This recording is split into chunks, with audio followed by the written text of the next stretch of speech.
Welcome to the Whitetail Legacy Podcast. And we get the back view of him. And I mean, it's just a mega. 52 yards is a long shot. Magnum PI, what we named him. No idea. Just a magnum. Yeah, just a magnum. Come on cam last year, we said probably 150, mid 150. Yeah. Same doe from the morning come out with that 9-pointer. Here steps out this 90-inch 8-pointer. You're like, I'm like, okay, well, there's still a buck back there grunting. Yeah. And then out steps like another 90-inch 8-pointer. I'm like, all right. Yeah. Bro. Yeah. Bro. Yeah. You're like, I'm like, deer right there. Yeah, like and he's already yards. 30 yards. Yeah. He was literally 5 yards from the base of the tree. Could have been, had a buck down at 1:40 in the afternoon, back there deep on public. 3 does come out pretty early. It was like 245, 24-yard shot, sent the combat veteran, and I tell you what, man, dude, it just smoked. We always get so jacked up when the other person kills. It's just almost like we got it done. Yeah. And when you killed that doe, I was like, hell yeah, man. And we come down here to Missouri. I asked Comey one more time. I'm like, is it a good buck? And he goes, yeah, real good, solid buck. I'm like, all right, boom. And the deer just drops. Sure. Super special to me. Whitetail Legacy Podcast, bringing you back to the hunt and leaving a legacy. Baller Rut. Welcome to the Whitetail Legacy Podcast, coming in your ear holes, and we got a juicy one this week. A juicy just ear me and hole? old, yeah, just me and old Home Slice talking about some shit that we need to do and you guys need to do. We're gonna go over. I was gonna say we're kind of at that stage of the year where you're either hardcore turkey hunting or you got the guy out there who's like, we're about as far away from deer hunting as we are as close to it. So I need to do something. Yeah, get ready. So we're going to cover a bunch of stuff that we think that you should take care of right now. So when it is time to start thinking about deer hunting, you're already set up, ready to go, because it seems like when it gets close to time to go, there's just no time left and you're out there just running around trying to get anything done. So start thinking about that stuff now. And we're going to go through a bunch of stuff we got wrote down, but we're going to get into the people that make this possible. We're going to start out with Exodus trail cams. That's going to be one of the tips in here. Everybody knows we love running trail cams. We're huge on that. But for this episode, I want to hit their podcast. They have Trail Cam Radio. It's an excellent podcast. They have on a ton of different guys. They have a lot of hill country guys on. That's something that we don't cover hardly at all. They have a lot of, buck bedding to knowing what food source to be on at the right time of year. A lot of killers. They're traveling around doing these whitetail cribs and recording episodes. So they're getting a lot of killers from different states. So go ahead and check out that Trail Cam Radio. It's super solid. It's awesome content. I listen to it all throughout the year. Mm-hmm. And they also bring just some, I like when they do like the industry updates and stuff like that. It's just cool to hear that kind of stuff. Interesting to me. So they got a lot of different topics on there, and they've had some really awesome guests. So go ahead and check them out. You got Last Breath? Yeah, Last Breath TV. I want to update the turkey count since we are in currently turkey season. Garrett killed in first season on Friday. This is unbelievable. He did a self-filmed reap and killed a turkey. So I was just thinking while I was eating supper now, I was like, how in the hell did he do that? Like, do you grab the tripod with the camera and the reaper with one hand and your gun in the other hand, I guess, so, yeah. He got it done on the last day of first season for him. Second season opened with Matt killing his first public land bird. First time ever hunting public land. He went out there, scouted, put in some work to find some birds, and it paid off for him. And quick hunt for him. And then Allie, she killed on Sunday with Logan and Garrett, Reaper style. And that was about a 15-yard shot. And it was a long weekend for them. They didn't have much action, but ended up sealing the deal there late. So that's where we stand now. The Last Breath crew has 3 birds down as of Monday here on the 19th. So still second season until Wednesday, or till Thursday, my fault, and then roll into third season. So we'll maybe try to update you guys again here throughout the season, let you know who's getting what down. Also, for Last Breath, want to cover the launch party, July 23rd at the Adler Theater. Here, if you can make it, you better get your ass there. I don't know the number for this year, but the thing that we want to cover this week is the amount of things that these guys give away to the crowd. Last year, 2 years ago, the number was up over $10,000 in gear given away. So pretty substantial gifts given out. So likely that if you show up, you're going to get to take something home for free. So mark that on your calendar, guys. I can't stress that enough. July 23rd in Davenport at the Adler Theater. Yeah, I remember the first time we went there, they didn't know us. You know, we're just dudes out in the crowd. And I think I got 2 T-shirts, a hat, a thing of quick fletchings, and a set of broadheads. Yeah. And I was like, I drank like 6 beers, free film, got like $60 worth of stuff for free. I was like, dude, this is sick. Do this every weekend, guys. Yeah. Keep it coming. Yeah, they gave away a full Badlands set of camo. They give away Slint Samer bags, full tree stand setups, trail cams, all kinds of stuff. It's crazy. Yeah, knives. Some, not just like throwing out T-shirts or stuff. They're giving away some, useful big stuff. Yeah, some big, giant, costly gear. So, they gave away a couple ground blinds, all kinds of stuff. So, super cool. That's getting closer and closer. Be here before we know it. One thing I'm kind of looking forward to with this is maybe trying to knock out some of this before it gets hot. That's why I wanted to release this episode. It always seems like me and you are out there trying to get this deer stuff done when it's like 105 degrees out. Yeah. And middle of July and August, and it's just hot as balls. We're out there. And we were just talking today. I'm like, we haven't done any of this shit, and May's already damn near booked up. I'm like, all right, it's going to be hot as balls again. Yeah, it's just absolutely terrible. So I'm going to try to maybe get this weekend. I don't have a lot going on. So I'm going to try to, I got to clean the birdhouses again and then hopefully knock out some of it. I got my trail cams organized and stuff. That's pretty good. So got some of it done, but definitely not over. So what we're going to do, we're going to go through like maybe 8-10 things that we're going to be doing now to prepare us for the deer season coming up. This isn't going to be like a tactic or what we got going on for the beginning of the season. Our plan for this year, we're still kind of making that, seeing if we can pick up any more ground before season comes. But this is just stuff that we know that has to be done. And I know that 90% of the people out there that are going to be watching this are going to have this same list that they need done, but it's stuff that they might not realize. So go ahead and hit them with the first tactic you got over there, homie, or I guess first thing that you're going to need to get done. So just in the time frame of the year, obviously what I was thinking of is talking about food plots, getting in those plots. You probably need to get out there and spray here relatively quickly. And obviously if you're doing, a summer plot here, work on deciding what you're going to plant, if you're going to change it up from last year, or if you're going into a new area, get it mowed and sprayed. Obviously would have liked to mowed here sooner rather than later, but go ahead and, start thinking about what you're going to plant, how much of it you're going to need. That stuff costs money. It does take time to get out there and get sprayed, especially if you don't have the equipment like Cody and I do. You're going to need to set somebody up to come out there, be sure everybody can be out there at the same time. It can be a real kind of shit show if you don't have the stuff to do it. So that's my first thing is if you're into the food plot, get out there and get it sprayed and determine the size and that sort of thing.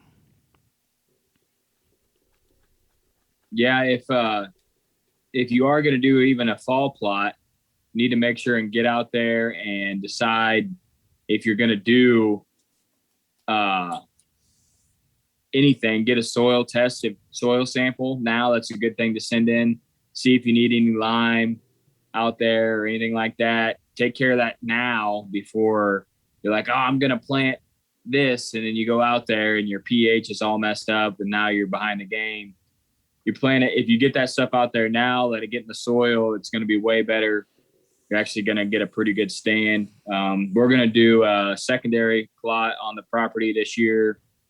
We need to get on that here soon. The good thing about what we're planting is you can plant it later in the year or early in the year. So we just need to get it sprayed and killed off. And I'm probably going to be buying a side-by-side probably next year, and that'll help us out tremendously to be able to put a sprayer on that. Yeah. At least get that part done to where we can just get that done ourselves, and then have a guy make sure it's good and dead, and then have a guy come do the rest. So it's just for us to buy a tractor and a tiller and all that, man, it's just too much money.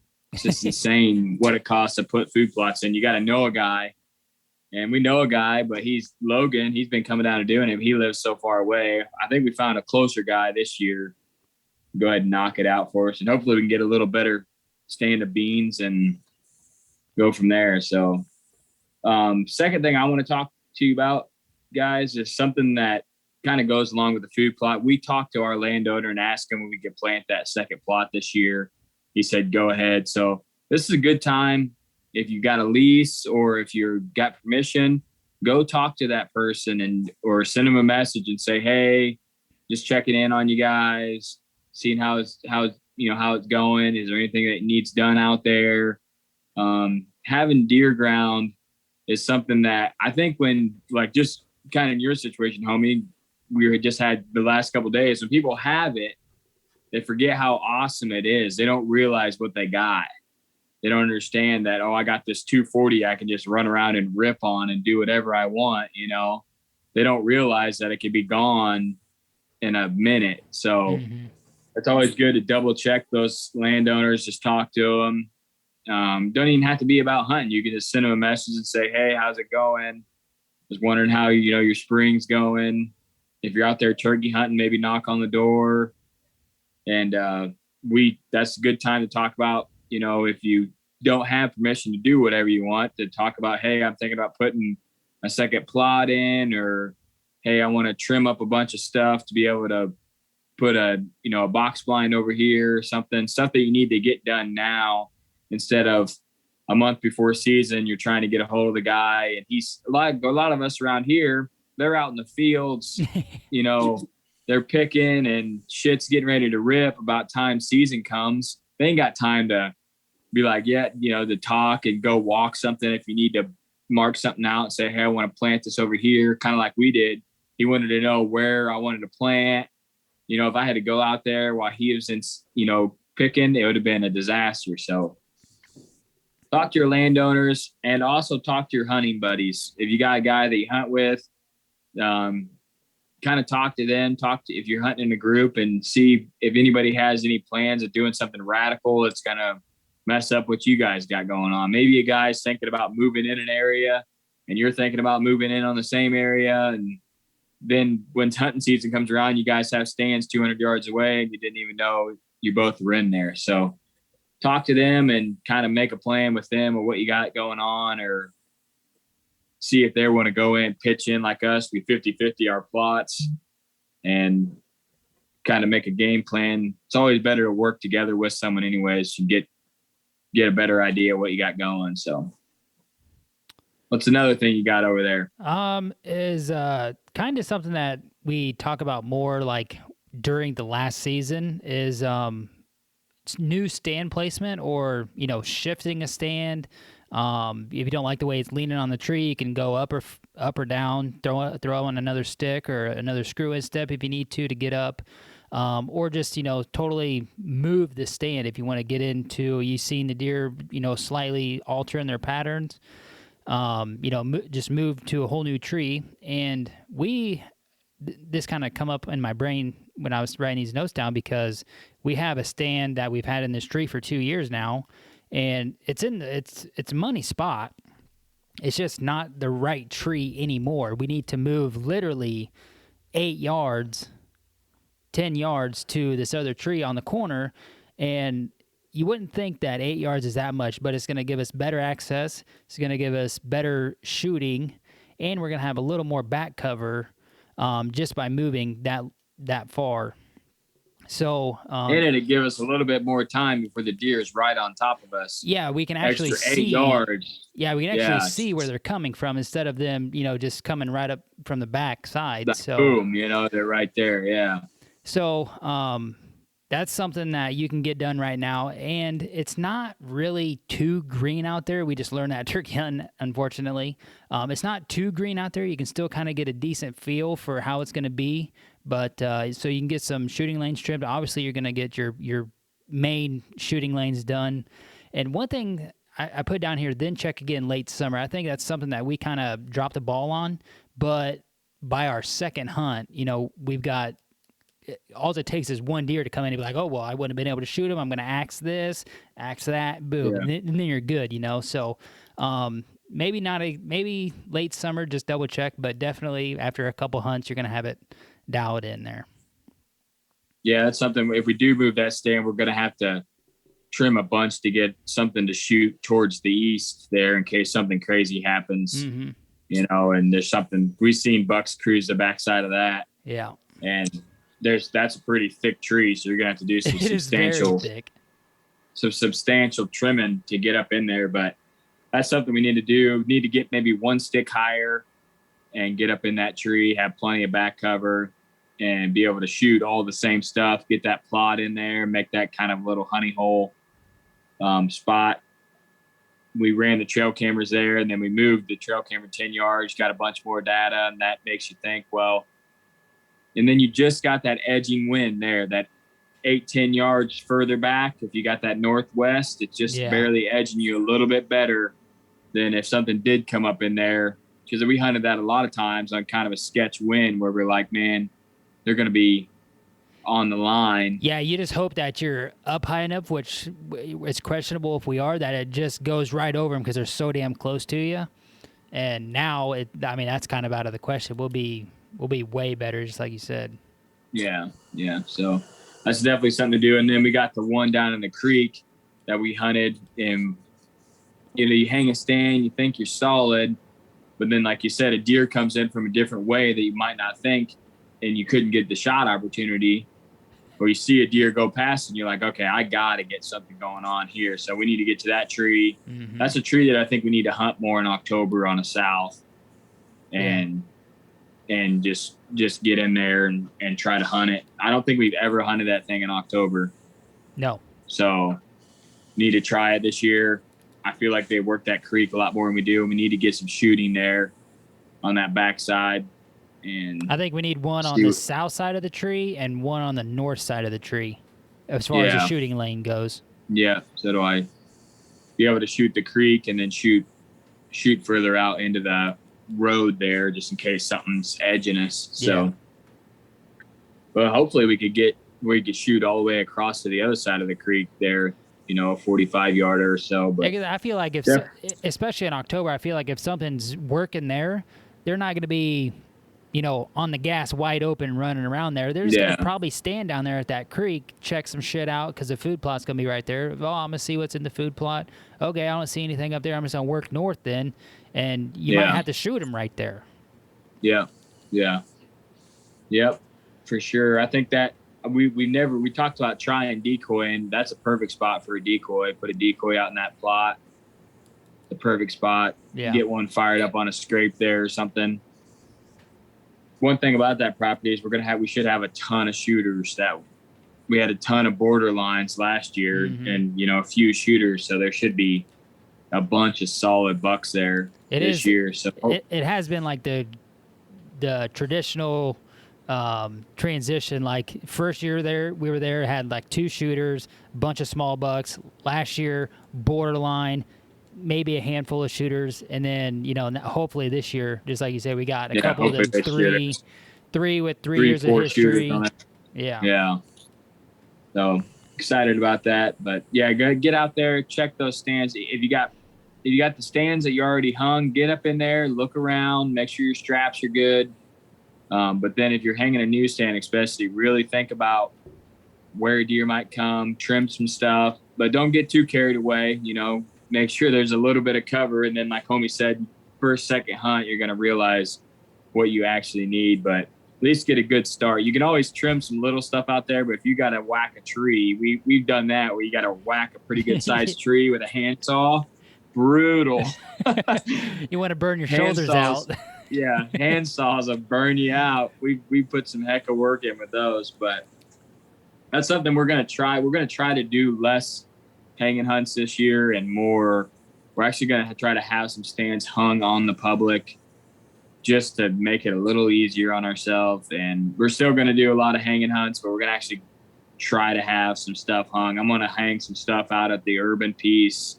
I already got some spots found some. We went out there mushroom hunting, and I found some pretty good scrapes on just giant doe trails. I'm like, well, I'll just throw one here. Yeah, it's real easy to get to, about 32 seconds from the truck. That sounds compared better to what we're used to. Yeah, that sounds better than 32 minutes. Yeah, it's probably like 3 minutes, but for what we're used to, that's gonna be just a ripper right down the hill. Boom. Won't even have to unzip my jacket. Yeah, done a bunch of big oak trees down there. Hopefully a bunch of acorns on them. Pretty good open oak flat next to some thick stuff, and it bellows back off in the lake. It's thick down there in the lake, so it seems like perfect bedding, good for south wind. Looks like a good early season setup. Hopefully run a mobile on that scrape and be textbook deal, but gonna be back on the urban piece, so that'd be fun. Yeah, gonna be out there. I'm gonna have to hang stands, so I can hang 3 out there. Really? Yeah, 3 per hunter. Wow. So I was like, dang, that's pretty sweet. I got all these stands in here doing nothing, Yeah. I'm like, 3 in a mobile. That's cash. I might do 2 in a mobile, but that's pretty solid.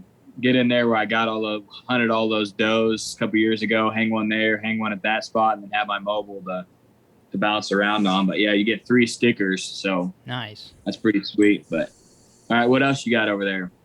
This is something that I really love doing. Is looking at the last year of trail cameras. I used to be a guy just saved the pictures that I wanted to save, but wouldn't save all of them. And since I've been, hunting with you more, that's something that you do is you save damn near all the pictures, obviously get rid of the blanks, but as far as like if there's a deer there, you pretty much save the picture. And that's something that I've really worked on of trying to do. And it's to just go through them pictures again. Sometimes as season's coming up, you're getting amped up and jacked up, especially if you get a shooter being dumb, coming in daylight on a pattern, you start overlooking the small stuff. So now's the time when you can really go back through them pictures and, look at the wind and such. See if he's coming from a slightly different way than you thought he might have been. Or just really think about what that deer's doing at that time. Why is he there is what Dan Bias always likes to say is figure out the why. And now's the time when you can really slow down. You're not just trying to bust through 2,000 pictures. You can just slow down and look at all them details. Look up the weather and the wind if you need to. And something might click. It's worth a shot. And if not, you at least get a look at all the deer that you hopefully get a hunt coming up. So, and by doing that, then you can clear your cards after that, or that this card is, clear, get it set up with the camera, get it formatted, and go from there. But just take the time. Looking at trail cam pics is fun, or videos. And as I was looking through some couple cards for Cody last week, I come across that 10-pointer with that flyer off the G2 on public that just showed up out of nowhere.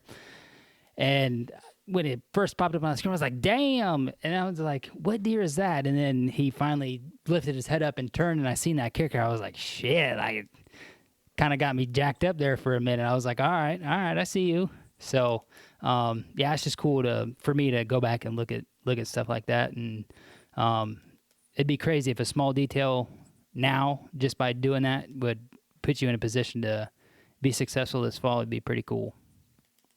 Yeah, the more we talk to people during the late season and the off season here, I've been going through my stuff on my computer and just looking at it, and literally, I don't know why, but it seems like you get so many things in your head. You're thinking about the wind. You're thinking about this. I'm just going back to like the legit basics when I went through it and like, okay, why is he there? That's my first, like, what is he doing? And then I'm like, okay, where did he come from? Mm-hmm. And just doing those two things, like not overcomplicating it with a bunch of crazy, not where is he going? Not what did he do after this? What direction is he coming from? And why is he there? What would make sense for him to be there? And just doing that helped me out tremendously. Just literally when we talked to, Bill from Spartan Forge, like killing these things sometimes I think is basic as hell and we overcomplicate it. Like the more data you can get, the better, but you have to have a basis of data before you can start putting, just like when he's trying to kill me, you got to know what I'm doing. Yeah. And then, okay, he's driving to work. What time is he driving to work? Okay, what direction is he going? So that's what I'm trying to do. I'm just trying to think with the basic. Is he coming out of his bed? Is he working for does? Is he going to food? That's what I've been doing, going there like, okay, this deer's here at midnight. What is he doing? Is he coming off of food? Is he already going back to bed? Is he hitting a scrape? Where's this cam at? And some stuff is clicking for me. Like that spot I found during shed season. I feel like all those deer that's on that camera are working. If we're not getting them up on where we're getting those, they're crossing down there. And that's why they're like sporadic there. They're only hitting that. And it'd be interesting to see if they're only hitting that on like a certain wind. Because it seemed like a lot of them were south, remember? Because we were like, man, it's hard to hunt this because they're all on a south. Yeah. And it'd be interesting to see if we ran a cam down there, if they're using that on a north or something expected. Because if they're using that on a north, it'd be textbook. So that's something I'm excited about to run a camera there. They're running east and west on that, right? Yeah. Okay. Yeah. They're running east and west, just like they are there, kind of pinching that lake. So I feel like that, seeing that spot during shed season and then looking at all those trail cameras and realizing how sporadic they were, I'm like, man, there's nothing that's like even every other day, or they're working one way, they're working another way. You're like, man, it just seems like it's so sporadic. But I realized that. And then in my mind, I'm like, what are they doing? And then I'm like, okay, they're going from bed to food most of the time. Mm-hmm. And they're either bedding close or they're bedding back there where we think they are. And I'm like, I bet you if we had a cam on that south, that it'd be the complete opposite wind that they're using that. So definitely be interesting to find. And that's something that I found during shed season and it kind of clicked, but then I went back through my trail camera cards and like, okay, that's the only other way they can get there. Like they got to be using that. If they're so sporadic up here, they got to be pretty solid down there. Yeah. So that's what I'm hoping. And, you find a spot, you're like, that might be good. But then you think about the terrain, you're like, man, it's probably better than I think. And it's just pinching them down so well. So we're going to get in there, run a cam, hopefully run a mobile there. And it just, the stuff just starts clicking down there. Because like I said, if a buck goes through there, it's in shooting range. So it doesn't have a choice. Yeah. So I'm excited to blast down in there, be a good spot to hunt and try to kill those bucks that are just avoiding us. They're there, and even they're there even in early October, but we just can't get on them because the no hunting area just killer. Yeah, it is absolutely a we dagger. can just keep crushing in there and find them, but if they're not there in daylight on the killing side, then you can't get in there. It is what it is. Yeah. But going along with the trail cams, this is something that we brought up multiple times on here. We do run an ass load of cams, so you have to have some kind of system when you do that. But all my cards are back in their files. They're remarked. some reason I had some in my truck, some in my car, some in my gun cabinet. I got them all back in the, in the folder, number 1, number 2, number 3, number 4. And I've lost a couple. I have no idea where they are. So this is the time of the year you need to buy more, buy the ones that you're missing. I went through all my cameras. They're not in there. I don't know. You know how sometimes we throw one in this camera when we get in the middle of the season. I'm like, homie might have a couple, but yeah, I'll have to look at my thing. I'll check it out for you. It's no telling, but always nice to have a couple more. We're adding cameras to the arsenal, so we're gonna have to buy some more cards anywhere. But start buying your cards now and start buying your batteries now. You're at Walmart or whatever, and you're going to be running lithiums, and you're going to need 5 packs. Throw a pack in your cart right now, just to kind of break up the cost over a while. You go to Walmart and your wife sees that you spent $200 on batteries, one rip. She's gonna be like, "What the heck?" You know what I mean? But if you hit it 15, 20, 15, 30. You kind of blend it in there over 3 or 4 months. It don't look near as bad. So the amount of money we spend in batteries is absolutely ridiculous. So we bought the mega packs off Amazon. We both spent like $260 a rip, wasn't it? Yeah, it was a lot. It was up there. Now that you say that, I blend a lot of shit in my life. A little bit. Yeah, you just kind of blend it in over time, and they never notice. A little secret tip for you. Just be like, the big purchases are hard to do that. But if you're going to need 10 SD cards and you slip 2 SD cards in, every month for one shopping trip out of the month, they're no idea. Never. It's a little $10 charge on there. They have no idea what's going on. I do that all the time. Slip it in there. Good to go. And then the big things, you say, hey, I got this coming up. They don't know you already spent $300 on batteries this year. They're just thinking, oh, yeah, cool. Oh, man. Yeah, he hasn't bought anything hunting in a while. Yeah, this is the last thing I need, babe. This is it. And I'm good. It's May 1st. Yeah, May 1st. But yeah, get those trail cams, get the cards, start snagging up batteries. If you are going to run on video mode, you're going to try it out, just save yourself the hassle and get the lithiums. And they're costly, man. We even bought the big pack. When we bought the big pack, we had some problems with the dead batteries, though. So yeah, you did, and some of your cams, didn't you?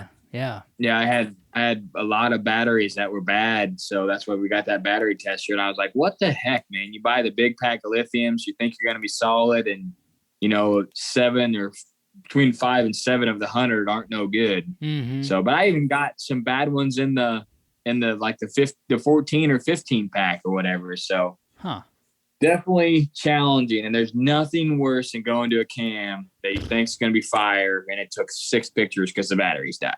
That's the worst. That. Yeah, absolute devastation. You're all jacked up. The anticipation's so high on a card pull. Like the first couple, you're like, oh. Especially if you let it sit a week or two longer, just be like, I know it's going to be fire. You know it's going to be solid. There's going to be something right there. So get that shit lined out. We told you guys 100 times on this, but that's something that when we started doing, it was just so much easier on us. But we'll be at like 40 cams this year. Mm-hmm. You know what I mean? So when you got that many cams, it's just tough but they definitely help us out and let us know what's out there. And we just love running them. We love getting pictures. You know what I mean? It's just fun. So what else you got? Well, just kind of piggybacking off of that, this is something that I always got burned by until about 4 or 5 years ago when I started my hunting fund. So what I have down is budget new equipment and gear. Buy slowly over time, just like we're talking about here with batteries and SD cards. Buy slowly over time, but pick up your more impactful stuff earlier. That way you can get in a groove with it, like your bow. If you're going to be switching to a mobile setup, if you're going to switch to a new release, a sight, the big stuff that's really going to be, that could make or break your hunt. Like if you're going to get some new camo, you can probably buy the new camo in August. But I set aside $100 a week basically, and I just save it up. Just save it up. And then I know I kind of go through a list after season of like stuff I'm going to change, set while it's fresh in my mind, make a list of what I want to change or what I want new. And then I'll be like, okay, this is $800. This is $400. I can buy this here. I'll have enough here, do all the math. And then here the last couple of years, I've been trying to do the big stuff early. Like I've already bought a new release this year. I'm going to be getting a new bow here in May. So like the big stuff, get it done, get it out of the way. It's usually the most expensive too. That way you at least know that you got whatever you really probably wanted. We always really want the really expensive shit. So that's something that's really helped me, and it's kind of just getting me doing deer stuff year round too, kind of fill that gap. And a lot of guys out there are gear nuts. We're turned into gear nuts, and we're always putting paracord on tree stands or whatever, soundproofing this, and losing a couple ounces here and there, and it's just something to be fidgeting with. So $100 a week has really made a huge difference in me being prepared for season when it comes around. You're not scrambling the last month and be like, well, man, I need $800 in a month. Yeah. I need arrows or something. Yeah, I mean, that's a good tip. Even if you can't do 100, do 25, 20, whatever you can do to set back. One thing I do that's kind of like that is I got a list on my phone, and it's like all the gear that I need to buy. Like the actual, I got a need list and I got a want list. And I have the same long thing that it says things to get done before, deer season. Literally things to do before deer season. I got like I wanted to get my garage done. The wagon blinds on there. Both the plots are on there. It's like the big things that you need to knock out before you want to get serious and literally have nothing on your mind. And I do the same thing with, like, I got arrows on my list. I got boots on my list. I got socks on my list. And it feels really good for me. I don't know why, if it's just my personality, but if I can delete something off that list, like things to do or things to buy, when I delete something, I'm like, oh yeah, I just feel like I'm accomplishing something, getting closer to what I wanted to get done that year. So I just deleted something today off of it, and I was like, man, that feels good to wipe that off. So when I was making the notes for the show, I got on there. I'm like, oh shit, I got a bunch of this stuff done already. Or the edition was a big one, getting people to praise the edition. So I was on there, and I got that knocked out. So I deleted that. I'm like, okay, nice. Wife is solid on that. Good to go. Garage was a big one. Deleted that off there. Now the wagon blinds, the top one, giant letters. Like, God, I gotta get this done. So that's the next one I need to rip on before it's July and hot as hell. Mm-hmm. But another thing with my budget situation is my money goes automatically out of my paycheck and into a savings account. No debit card, no checks, no nothing. The only way I get the money is I have to physically go to the bank and pull it out. That way I don't spend it on nothing other than when I'm ready to buy something. That way it's in there and it's not going anywhere. I do the same thing. You got that little fund you just put in there, and you're like, all right, I'm going to buy arrows. I'm going to go in there. I'm going to get this money out. It's going to be there. I ain't going to worry about it. I'm not going to have some extra power bill pop up or something that's going to prevent me from, when I'm ready to rip on the arrow that I choose, I'm ready to rip and go buy it. Yeah, and I also think that this helps you buy what you want to buy regardless of the price, because it might just be me too. If I want, this $180 dozen arrows, but if I was scrambling around, I'd be like, well, shit, I'll just get the $100 ones here because I just need it, and I'm going. But if I have it saved up and I'm ready to go, I'm already, dedicated to the 180 ones that I really want, that I really think are going to be a quality product.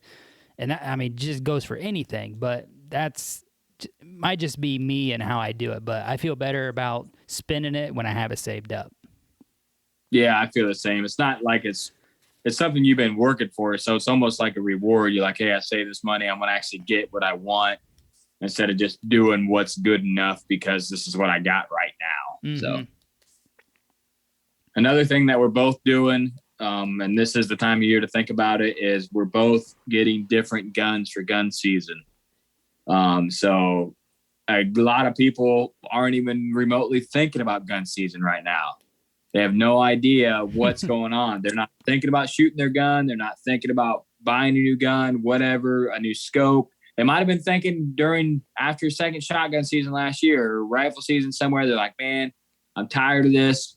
I'm going to get a new scope, or blah, blah, blah. And then Christmas happened and New Year's happened and, Easter, and now it's turkeys. They got with their shotgun. They're not thinking about anything, but we're both getting new guns, so it's fresh in our mind. But this is a time that you need to start thinking about shooting that gun, and you also need to think about finding some ammo for that gun right now. Because last season I was looking for deer slugs, and there was absolutely nothing. You could buy 0 deer slugs anywhere around us. Went to Bass Pro, like guaranteed. I'm like, oh, they're guaranteed to have some slugs.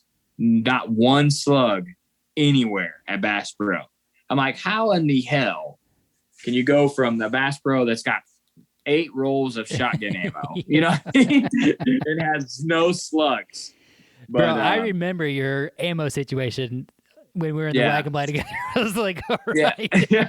I had 3 shots. I had like, 3 okay. shots. Like, this is it, man. This is because I shoot one type of slug. That's the best slug that shoots through that gun. I shot like 8 different types, and I'm like, I need this one slug. So I got 3 shells.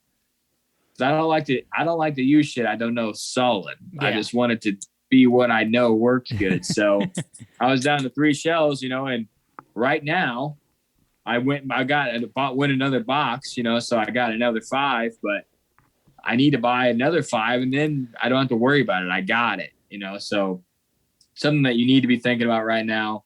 We both got different guns, so we got to sight the whole thing in. Imagine buying that gun in August. You're like, oh yeah, I'm good.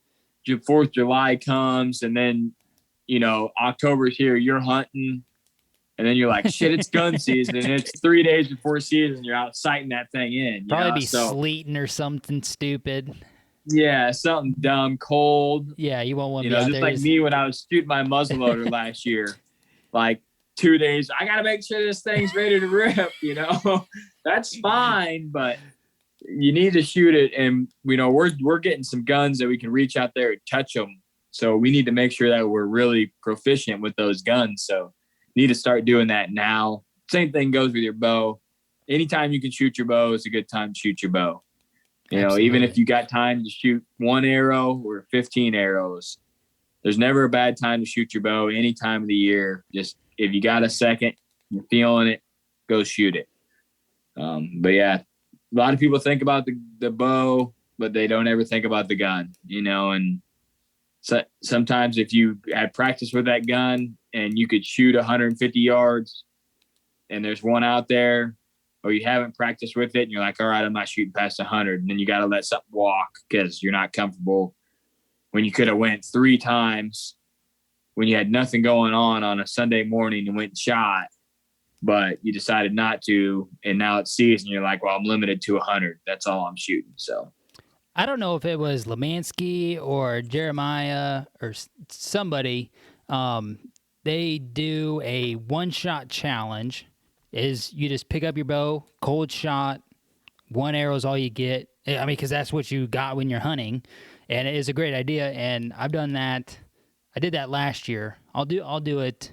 Like right when I get home from work, just grab the bow out of the case, 1 arrow, 1 night, and boom. Now then, obviously, like I'll shoot, come in, get clothes change or whatever. But that first arrow, I like that. It's got to be money. Yeah, it's got to be money. Cold, you, right you, out of the... You haven't got 8 shots in already, and you're feeling it. All right, this one's gonna be it. It's got to be that first one, man. Now. I got her dialed in. So, another thing, kind of to do right now is just like you were talking about. We're gear junkies. If you're thinking about changing anything, if you're thinking about going to a saddle, because heard everybody talking about saddle hunting. If you're thinking about getting a hanging hunt set, if you're thinking about hunting out of a ground blind more, you need to be practicing that stuff right now. Set that ground blind up, shoot out of it. See if it's something you're actually going to like before you go hunting. Like, you set the ground blind up, you're like, yeah, this is going to be perfect. You hunt it 3 times, and you're like, me and you're like, this is absolute ass trash because we hate ground blind hunting. Unless it's elevated, it's absolutely terrible. You can't see, can't hear. It's terrible. But you might have never hunted out of ground blind. You're like, well, I'm going to give it a shot. And then you're out there, you set it up in your yard. You're like, man, maybe I don't like this as much as I thought. So you don't want to take the time to go out there, set it up. And you definitely don't want to never shoot out of it and it ruin the opportunity at a deer. Same thing with a saddle. I feel like a lot of people get a saddle, they break it right out, and they're going hunting, and they've never shot out of it very much. They've never hung in random different trees with maybe not a lean or something. I know if that's something that I would do, I would have to really break that thing down and understand what I'm doing. Just like with our hanging hunt stands. We got our first hanging hunt stand. We hung them multiple times, just trying to get a feel for what we wanted to do and how we wanted to do it. But, a lot of people get a new bow and I got to shoot this a bunch to get used to it. But they might get a new rangefinder and it's got 6 different settings on it. It's got meters, yards, angle, and they don't mess with it hardly at all. And then they get out there and they're like, well, shit, I don't know what's going on. So I've done that before. Wrong button. Yeah, one wrong button, and you're shooting 3 yards off because you're using the angle compensator, and you've been shooting all year without the angle compensator. So you need to tinker with your stuff now if you get something new and figure it out. And it's also good, you get something, use your saddle for a while and you realize, man, maybe I need this rope, or maybe it's damaged or something. I've got stuff in the mail and it's been in the box, and right before season I get it out and I'm missing parts or something. You're like, what the hell? I brought those knocks, the lighted knocks that have multiple piece. They were there for 2 months. They sat there. I'm ready a week before a season. I'm like, all right, put the lighted knocks on. None of them fit. I'm like, I should have knew this 2 months ago. But they've been sitting up there, lost the receipt already, had no idea. I'm like, well, I own these things. I can't even use them. So it's good to go use your shit that you got or new stuff that you get. This is the time of year. It's nice out. Get out there and try that stuff out and get a feel for what it's like. Me and you working with a bunch of different new brands this year. I want to try that shit out now before I get out there and it gets close to season. And I'm like, man, maybe I want to try a different broadhead, or maybe I want to try a different arrow. Maybe I want to try something different. There's a ton of options out there, and that makes it hard to narrow it down. And then you narrow it down, and there's always something better that comes up too. You're like, I got my thing, and then you're like, well, maybe this was it. So, all right, what you got over there? This just goes back to our love of running trail cameras, and it's also trying to, if you pick up a new piece, or if you're switching to public, or if you just need some more intel, is kind of get a plan for your camera placement and what to expect out of that camera. So what I mean by that is, if you're going to leave that camera in that spot all year just because you have no idea what's there, you just want to see from August 1st to January 31st, what came through here and when did it come through here? So, or is it going to be more of a summer camera, and then when season comes in, you're going to transition it to, scrapes, and then you're going to be in some doe bedding area, a camera that you're going to move around because you have a good idea of the area and you're just trying to get it done. So this is something that Cody and I have actually done. When we picked up our lease last year, I think we had, I don't know how many cameras we had on there, but I know 2 of them we were probably going to leave all year. The one by the the tree that was out in the middle of the open on the ditch. I think we're going to probably leave that one all year. And the one on the dam, we're probably going to leave all year. And then we had probably a handful of other cameras that we're going to be switching around. And I think having those cameras set in that spot just gives you a constant. So, cameras can pick up, activity picks up and goes down, but at least you have that constant. Be like, okay, this spot was good in the summer, and then it was just shit after October, which, we've seen before. So if you go in with a plan, I think it helps you leave that camera there even when the activity is low, because you have to do that at least for 1 full year, I believe, to get the full picture. And if you pull it, especially if it's a new piece. Yeah, exactly. Yeah, if it's a new piece, you have no idea. You pull that camera, you found a scrape, and it's on there all October, and you're like, man, this is junk. And then you pull it, and then it fires back up. And the first week of November, it was on fire. But you have no idea what was going on. You just walk past it. The second, third week of November, you're like, damn, that thing's wide open now. Something's been hitting it. So I've done that before where you're like, I'm leaving this on this spot, and then you pull it and then you go back. You're like, damn, I should have left it. So that's a good tip. Make a plan on what you're doing with your cameras. If you're leaving them, if it's going to be a mover, like the urban cams, I need to get some cams out there. It's really hard to pull cams. So I just need to get cams out there and I need to leave them. And that will show me what I need to know. You got to burn a camera for a whole year to get that data to understand what the hell you got going on. So you think you're wasting your opportunity this year, but you're gaining for years to come. Yeah. By leaving that 1 year compared to hunting the next 10. Yeah. I mean, it's tough to do, but it's important, and it will definitely change the way you look at a property. Because you only can hunt it so many times. You might hunt it 4 or 5 times, but that camera's there every day.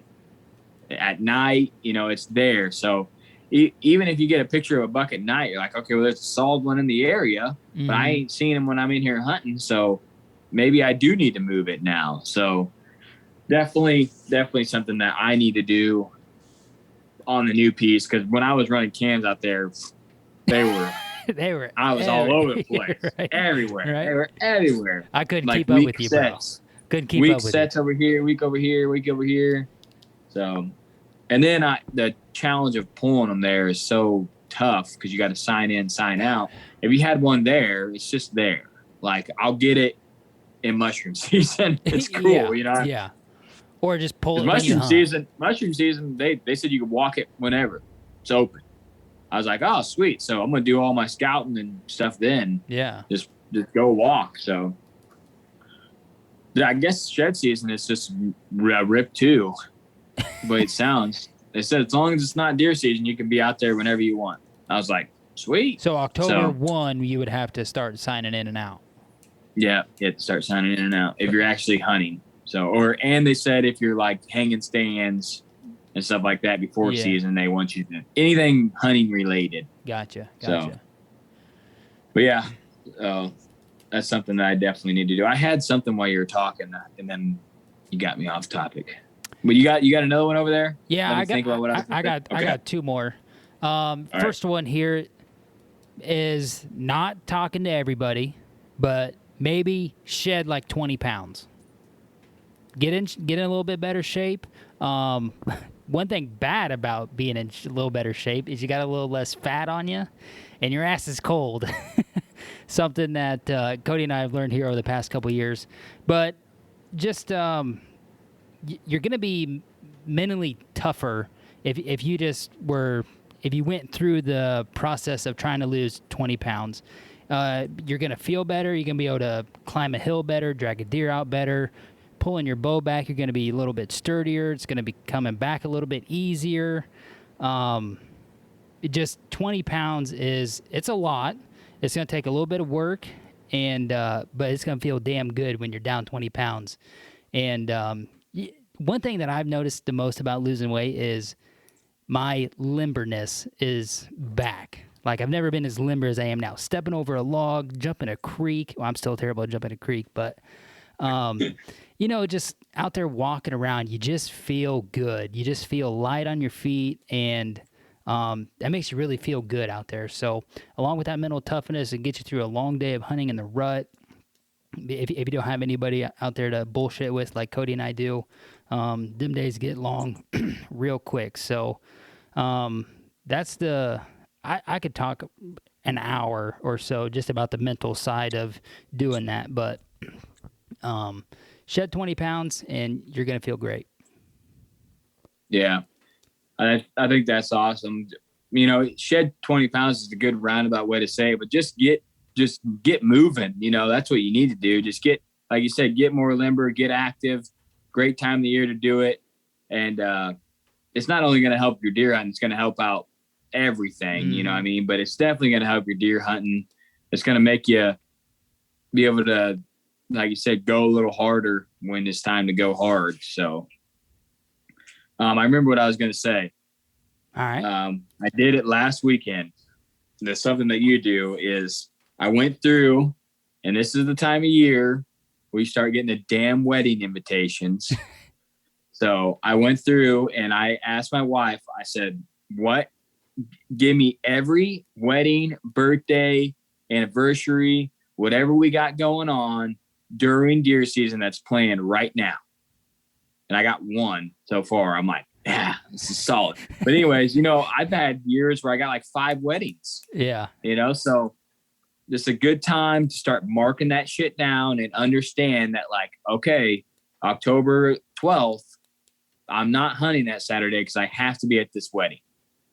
So instead of working, you might take a night off to please the wife to hunt this night or whatever, take the kids this night so she could do something. The 12th is burnt. So don't be wheeling and dealing around the 12th. You know what I mean? It's a bartering chip. Shot. It's an absolute bartering chip.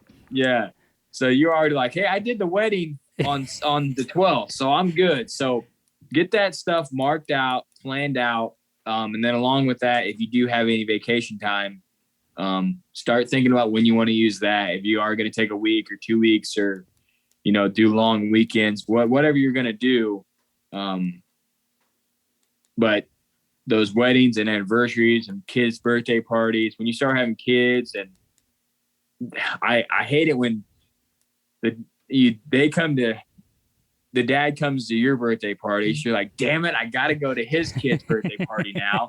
So then you got like 8 dads there. So that's 8 birthday parties. That's 8 days. You're like, damn, that's 8 days. Like, that's a lot. So you got to be like, okay, this kid's birthday is this day. I know around that time there's going to be a birthday party. Just kind of start mental processing that in your head. So we did that the other night. Worked out the lounge party. Then she's got a bachelorette party the next night. Oh. So I got the kids on the next night. So I was like, well, that worked out perfect. Luckily, those weren't the same nights. I'd had to get a babysitter, but at least she can come now, because I was like, shit, when you're involved in much stuff as we are right now, the dates just keep piling up on us. So get your shit lined out. Something I need to be way better about, and I'm trying, because I've messed up a lot on the planning 2 things on the same date. So don't plan on going on an out-of-state hunt when your buddy's daughter's getting married or something and you gotta go. That would be devastating, because it's gonna burn you. So, all right, what's your last one? All right, this is something that we talk about quite a bit, and it's something we are getting better at, is thinking about, like, I think now you've got a pretty good picture of like how your season went last year, is think about like all of the wasted hunts in an area that you were kind of iffy on, and now you've got a better picture of it as seasons played out. You've got some more intel of what's going on, and don't be scared to X out that spot. Maybe focus on a new spot or a spot you didn't get to, a spot you wish you would have hunted. I think we've got a spot like that. I wish we would have hunted more. As the more sign that we found, the more that we were over there. And I think it's going to be tough to X out a spot that we've had bucks in early season, but they just aren't there when they need to be there. It's going to be tough for me to kind of X that out, but it's something that I need to do and focus on a new area, because you're not going to kill there October 5th. It just ain't going to happen. So we need to get by Pickles and get up in there.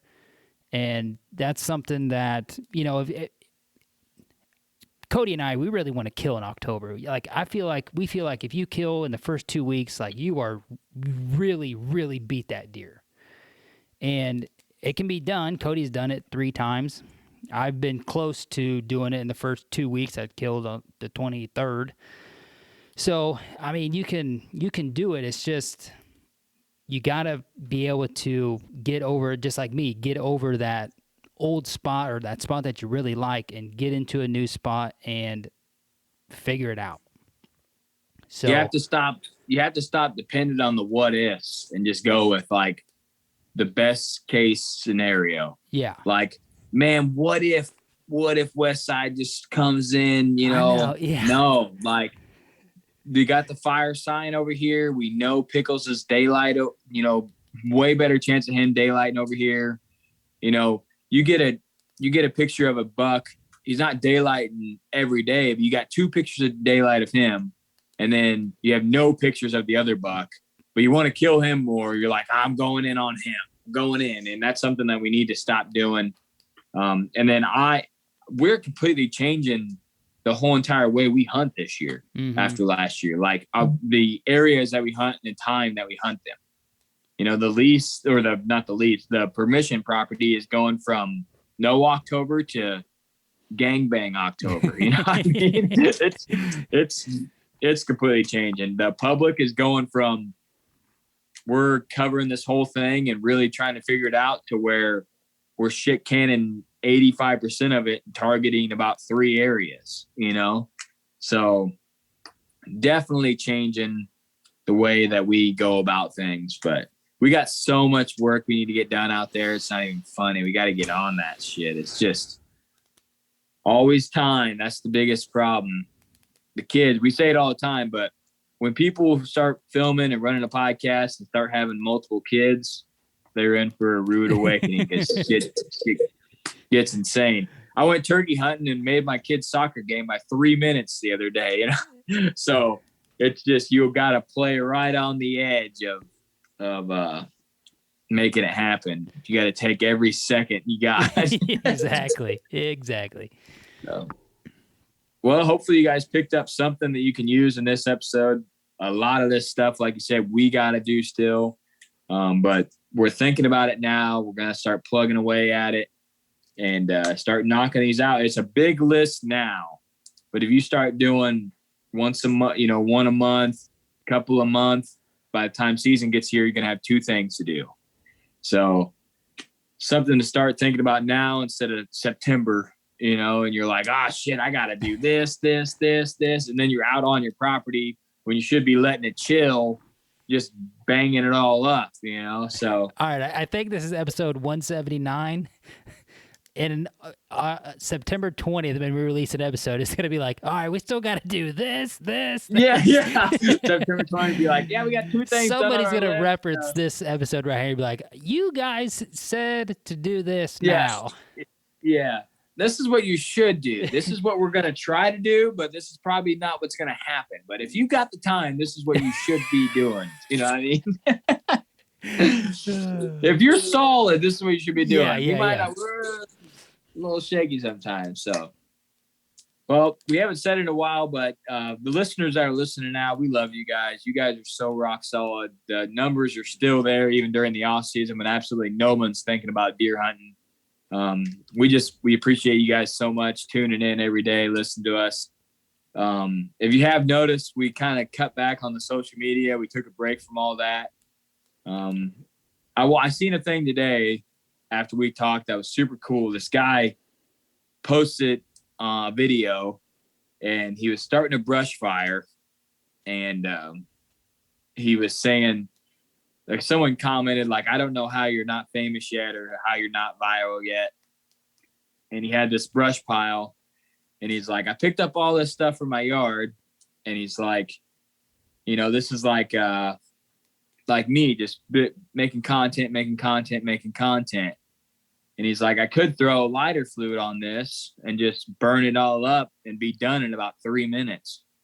He's like, or I could put a candle under this and it'd probably take about 20 minutes for this thing to start. So he put a candle under it, and the flame just got really small and got bigger and bigger and bigger. And he's like, I don't plan on getting viral and writing it out. He said, I just plan on being here and being consistent. And I feel like that's kind of where we're at. You know, we're just planning on being here for you guys and just being consistent. We don't need to be a big, giant thing overnight. We're not trying to be the biggest podcast out there. We're just here being consistent, learning and growing as dads and men with you guys, you know? So that's something that kind of hit me today that we're kind of doing. We're just taking it as it goes. And that's what this guy was doing. The guy was like probably in his 50s, had a big, long gray beard. I don't know. I followed him. I don't know what he posts regularly, but I'm kind of excited to see more of his content. But that was just kind of cool. That's what we're doing. We're just here being a constant flame for people to just get a little tidbit knowledge for whitetails or being a dad or anything they can pick up from the show. So if you see us posting less on social, that's kind of why. We're just kind of letting it do its thing. We're going to pick it up a little bit here, but man, it gets tiresome, you know, trying to post every day like we were for a while. And we just took a little break, get our mind right and get ready to go back in. But one thing we will be here, and we'll be, you know, putting content out every Wednesday. And like I said, if we're something big in 15 years, cool. If not, cool. We're here. So we hope you guys enjoy it. Huge shout out to you guys tuning in every week. And the messages that we get, we get them. We got a couple this week. Super solid, you know, just thanking us for releasing content still in the off season and stuff. So huge shout out to you guys. You got anything else to say, homie? Just appreciate it. Just like Cody said, a couple messages this week were unreal. And we appreciate you guys tuning in, especially during this off season here. So, yeah. All right, guys. Well, you know what we always say: try to do the right thing and leave a legacy. And Whitetail Legacy's out till next Wednesday when we're coming in your mother ear holes.